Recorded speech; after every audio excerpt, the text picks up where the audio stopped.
सपा से राज्यसभा सांसद रामजीलाल सुमन हमारे साथ हैं। विकसित भारत जी राम जी को लेकर सरकार द्वारा जो मनरेगा का नाम चेंज किया गया है, इस विधेयक को संसद में पास किया गया है, उस पर उन्होंने प्रेस वार्ता की है और इस योजना के खिलाफत में बहुत ज़्यादा मुखरता से अपने तथ्यों के साथ, टेक्निकली तथ्यों के साथ पत्रकारों को उन्होंने इस योजना के बारे में बताया।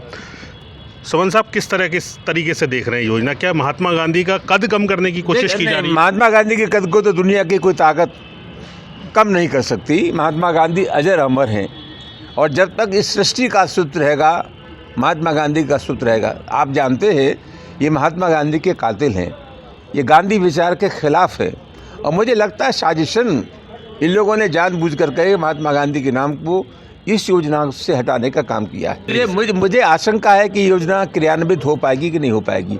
ये वीवी जी राम जी के नाम से संचालित योजना है।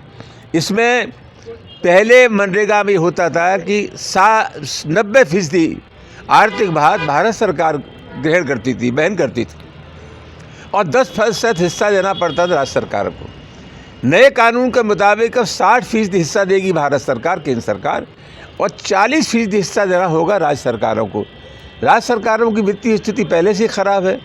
मैं उत्तर प्रदेश की बात आपसे करना चाहता हूँ। 7.77 लाख करोड़ रुपया उत्तर प्रदेश में कर्जा है।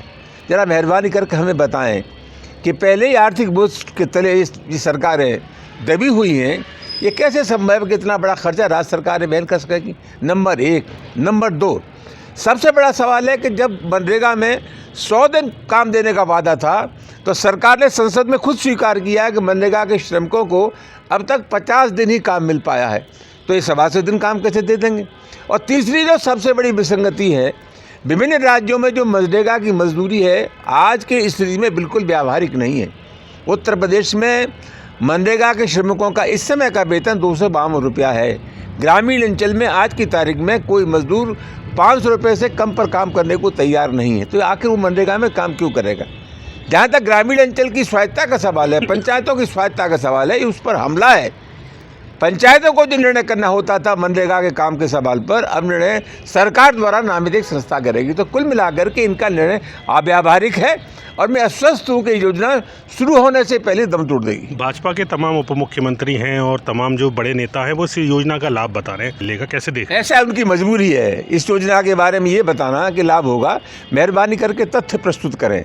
कम पढ़े लिखे लोग हैं, उनको इस बारे में जानकारी नहीं है। समाजवादी पार्टी का आगे क्या स्टैंड रहने वाला है? निश्चित रूप से हम जन जागरण करेंगे, लोगों के पास जाएंगे कि सरकार लोगों को मनरेगा श्रमिकों के नाम पर ग्रामीण अंचल के लोगों को गुमराह करने के अलावा दूसरा काम नहीं कर रही है।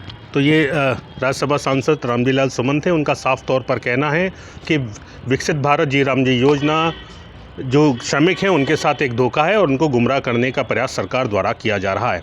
अपने साथी कैमरा पर्सन आकाश के साथ में अमित शर्मा, ताज न्यूज़, आगरा।